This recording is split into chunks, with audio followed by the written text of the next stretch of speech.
ఆంధ్ర రాష్ట్రంలో ఎన్నికల వాతావరణం దగ్గర పడతా ఉంది. అధికారం చేజిక్కించుకోవడం కోసం అన్ని పార్టీలు ఉర్రూతులవుతూ ఉన్నాయి. ఇలాంటి తరుణంలో కాంగ్రెస్ అధిష్టానం ఏపీలోని బాధ్యతలు వైఎస్ షర్మిలకు అప్పచెప్పారు. వైఎస్ షర్మిల తన కుమారుడు పెళ్లి అడావుడిలో ఉంది. తన కుమారుడు పెళ్లి అడావుడి కంప్లీట్ అయిన తర్వాత పూర్తిగా రాజకీయాలపై దృష్టి పెడతానని చెప్పి ఒక ప్రెస్ మీట్లో వెల్లడించింది. తన కుమారుడి పెళ్లి నిమిత్తం ఈ మధ్యన వైఎస్ షర్మిల చంద్రబాబుని కలిసింది.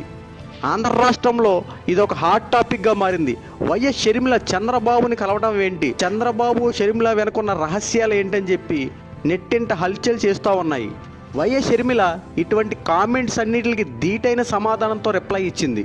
నా తండ్రి రాజశేఖర్ రెడ్డి అలాగే చంద్రబాబు నాయుడు మంచి స్నేహితులు.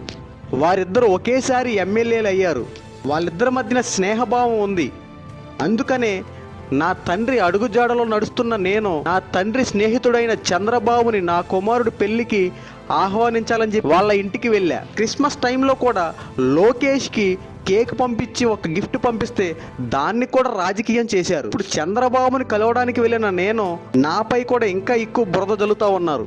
చాలా మంది కామెంట్స్లో జగన్ పరువు తీస్తూ ఉన్నావు, జగన్ని కొంగలో తొక్కుతూ ఉన్నావు, విజయమ్మని నడి రోడ్డు మీద పరువు తీస్తూ ఉన్నావు అని చెప్పి ఇష్టానుసారంగా కామెంట్లు చేస్తూ నా ఫోటో ట్యాగ్ చేస్తూ మాట్లాడుతూ ఉన్నారు. పుట్టింటికి ద్రోహం చేస్తూ ఉన్నావు, అసలు నువ్వు ఎలా పుట్టావు అని చెప్పి రకరకాల మాటలు మాట్లాడుతూ ఉన్నారు.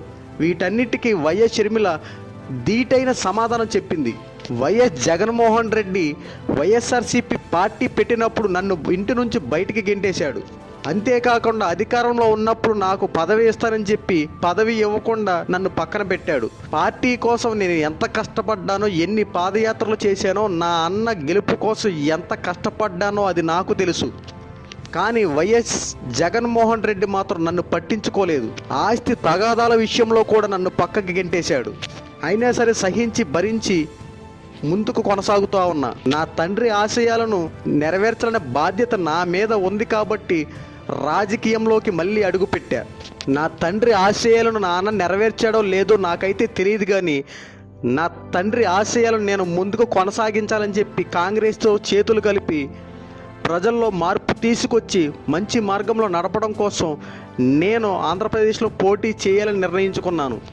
ఎవరు ఎన్ని మాట్లాడినా ఎన్ని చేసినా సరే నేను 2024 ఎలక్షన్లో పోటీ చేస్తాను. వైఎస్ జగన్మోహన్ రెడ్డి గెలుస్తాడో లేదో నాకైతే తెలీదు, చంద్రబాబు పవన్ కళ్యాణ్ గెలుస్తారో లేదో నాకైతే తెలియదు, కానీ నా తండ్రి ఆశయాలను నెరవేర్చడం కోసం నేను పోటీ చేసి ఎన్నికల్లో గెలిచి ప్రజలకు మేలు చేయడమే నా ప్రధాన బాధ్యత అంటూ వైఎస్ షర్మిల ఎవరైతే కామెంట్ చేసి ఎవరైతే షర్మిలను హేళన చేసి మాట్లాడుతున్నారో వారందరికీ ధీటైన సమాధానం చెప్పింది. వైఎస్ షర్మిల మాటలపై మీ అభిప్రాయాన్ని కామెంట్ రూపంలో తెలియజేయండి. మరిన్ని అప్డేట్స్ కోసం మన ఛానల్ సబ్స్క్రైబ్ చేసుకోండి.